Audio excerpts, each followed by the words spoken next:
কেমনে করলেন ইসলামের সাথে রাজনীতি নাই? সুবহানাল্লাহ।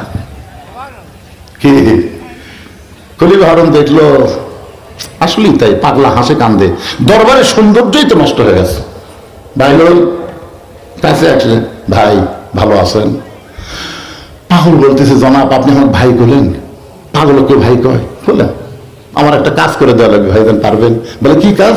বলে আমার এই লাঠি তোমার দিলাম, তোমার চাইতে বোকা মানুষ যদি খুঁজে পাও তাহলে লাঠিটা দিয়ে দিও, এই কাজে তোমার দিলাম। বাহরুল পাগল লাঠি নিয়ে চলে গেল। খলিফা হারুন ভাষণ দিলেন যে এই পাগল আর আসবে না, কারণ এর চাইতে বোকা মানুষ খুঁজেও পাবি না, লাঠি দেওয়ার কামও শেষ হবি না। আসলেই তাই, কয়েক বছর হয়ে গেল বাহরুল পাগল আর আসে না। সমস্ত উজিরদের মন্ত্রী বাদশার নামদারের প্রশংসা করে বলতেছে, ধর্মরা আসলে আপনি একজন বুদ্ধিমান, পাগলকে কিভাবে তাড়ালেন, কোনো মার হলো না, সাউন্ড হলো না, দেখলেন? আসলেই তাই। কয়েক বছর পরে খলিফা হারুন যখন দুর্বল হয়ে বিছনায় পড়ে গেছে, এমন সময় বাহলুল পাগল লাঠি নিয়ে হাজির। খলিফা হারুন বলে, বাহলুল ভাই তোমার চাইতে বোকা মানুষকে এখনো খুঁজে পাও নাই, এত বছর পরে লাঠি তোমার হাতে দেখা যায়। বাহলুল পাগল বলে, যাবো না, আজকে মনে হয় পাওয়া যাবে। খলিফা হারুন কয়, কে রে? তুমি আর আমি ছাড়া ঘরত কেউ নাই, তুমি আজকে কেমনে পাবা? বলে, যাবো না, আপনাকে একটা প্রশ্ন করি, আপনি যে দেশে এখন অসুস্থ হয়ে আছেন এই দেশের নাম কি? বলে, বাগদাদ।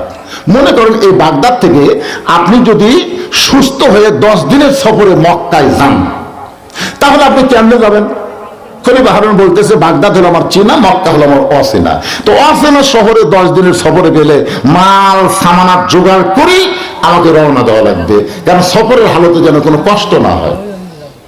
বাহলুল পাগল বলে, যাবো না, দুনিয়ার একটা শহর থেকে একটা শহরে 10 দিনের সফরে মাল সামানাত জোগাড় করে আপনি যদি রওনা দেন, এখনই যদি আপনার মৃত্যু হয়, আখিরাতের বিশাল একটা জগতের সফর আপনার শুরু হবে।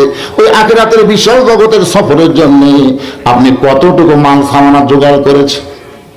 আপনি কতটুকু মাল সামানা জোগাড় করেছেন?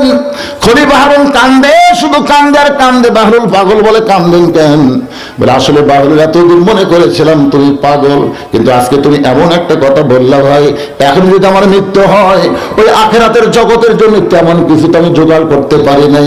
বাহলুল পাগল বলে, তাহলে আপনার লাঠি আপনি নেন। এই দুনিয়াতে আসার পরে মৃত্যু তার সামনে আছে, এইটা জানার পরে কবরের পাথেও যারা জোগাড় করে না, তারা হলো দুনিয়ার সব চাইতে বড় বোকা। আপনারা যারা এখানে বসে আছেন, আমাদের সকলের সামনে